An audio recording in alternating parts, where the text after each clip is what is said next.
গত দুদিন যাবৎ সোশ্যাল মিডিয়ায় একটা সংবাদ খুবই ঘুরে বেড়াচ্ছে।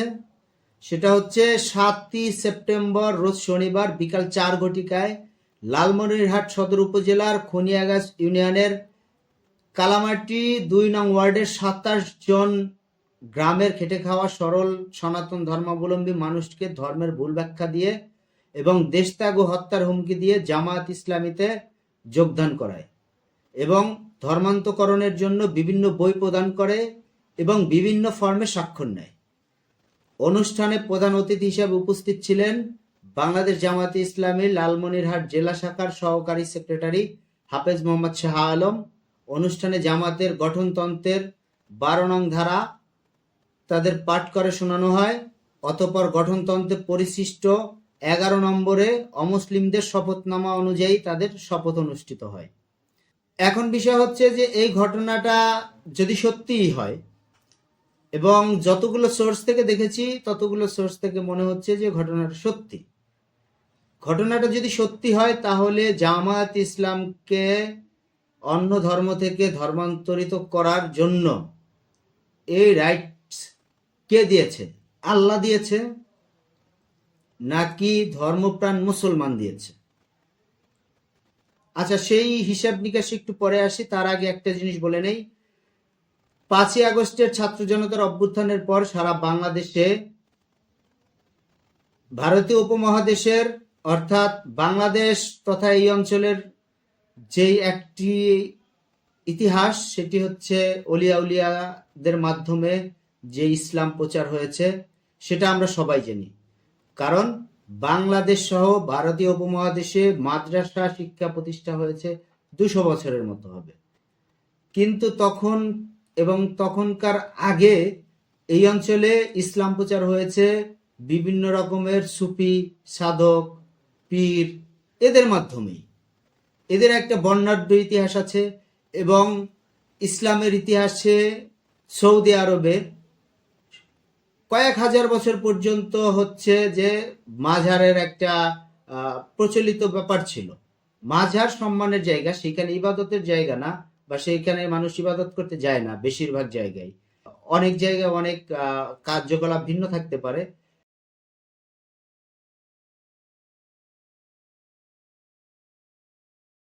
জামায়াত ইসলামের যে সংবাদটি সারা দিন কয়েকদিন যাবৎ সোশ্যাল মিডিয়ায় ঘুরে বেড়াচ্ছে, সেই সংবাদটা যদি সত্যি হয় তাহলে বিষয়টা কিরকম দাঁড়ায়?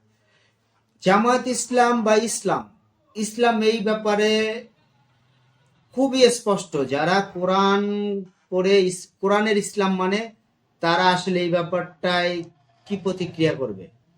তারা নিশ্চয়ই বিষয়টাকে খুব ভালো প্রতিক্রিয়া দেখাবে না। কারণ ইসলাম খুব স্পষ্ট করে দিয়েছে যে অন্য ধর্মের মানুষদের উপর জোর জবরদস্তি ইত্যাদি ইত্যাদি চলবে না। আরো এই ধরনের অনেক কথা বলা যায় এবং আমি অন্য একটা ভিডিওতে সেটা করব। তো এই কাজটা যদি হয় তাহলে এই জামাত ইসলামের যে সেক্রেটারি ছিল সেখানে এবং আরো যারা ছিল, এবং এটা জামাতের সর্বোচ্চ পর্যায় পর্যন্ত এই সংবাদ থাকার কথা। ছবিগুলোর দিকে আসলে দেখলে বিষয়টা খুবই স্পষ্ট লাগে যে এই মানুষগুলো কেউ আসলে বিষয়টাকে খুব সহজভাবে নেয়নি। অর্থাৎ একটা মানুষদেরকে, তাদেরকে সংখ্যালঘু পেয়ে সেইটা যে তাদের উপর চাপিয়ে দেওয়ার একটা যে ব্যাপার, সেটা তাদের চেহারার মধ্যে স্পষ্ট বোঝা যাচ্ছে। দেখে আমার কাছে এটা মনে হচ্ছে।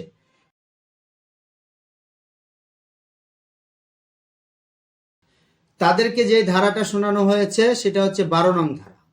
জামাত ইসলামের গঠনতন্ত্রের 12 নং ধারায় কি আছে সেটা একটু আমরা দেখি। বাংলাদেশ জামাত ইসলামী রাজনৈতিক অর্থনৈতিক কর্মসূচির সহিত একমত পোষণ করিলে বাংলাদেশের যে কোনো অমুসলিম নাগরিক ইহার সহযোগী সদস্য হইতে পারিবেন। এখন জামাত ইসলামের রাজনৈতিক আদর্শের সাথে একজন অন্য ধর্মাবলম্বীর যে আদর্শ, সেটার অবশ্যই পার্থক্য থাকবে। কারণ জামাত ইসলাম তার সেই রাজনৈতিক আদর্শটা অবশ্যই ইসলাম ভিত্তিক। আমরা শ্রদ্ধা করি, প্রত্যেকের আলাদা আলাদা একটা কাঠামো থাকবে।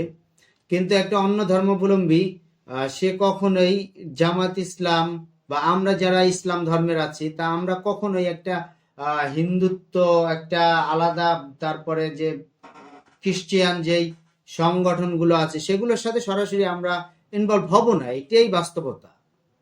11 নং ধারায় কি আছে? বাংলাদেশের যে কোনো নাগরিক বাংলাদেশ জামাত ইসলামের উদ্দেশ্য, লক্ষ্য এবং কর্মসূচির সহিত ঐক্যমত্য পোষণ করিলে তিনি জামাতের সহযোগী সদস্য হইতে পারিবেন। এক ধর্মের মানুষ আর এক ধর্মের যে উদ্দেশ্য, লক্ষ্য, সেইটা অনেক বেশি পণ্ডিত যদি হয় সে হয়তো বুঝতে পারবে যে ধর্মের মর্মার্থ, ধর্মের কথা। কিন্তু খেটে খাওয়া মানুষ তারা কি সেই পর্যায় পর্যন্ত বা সেই চিন্তা পর্যন্ত যেতে পারে?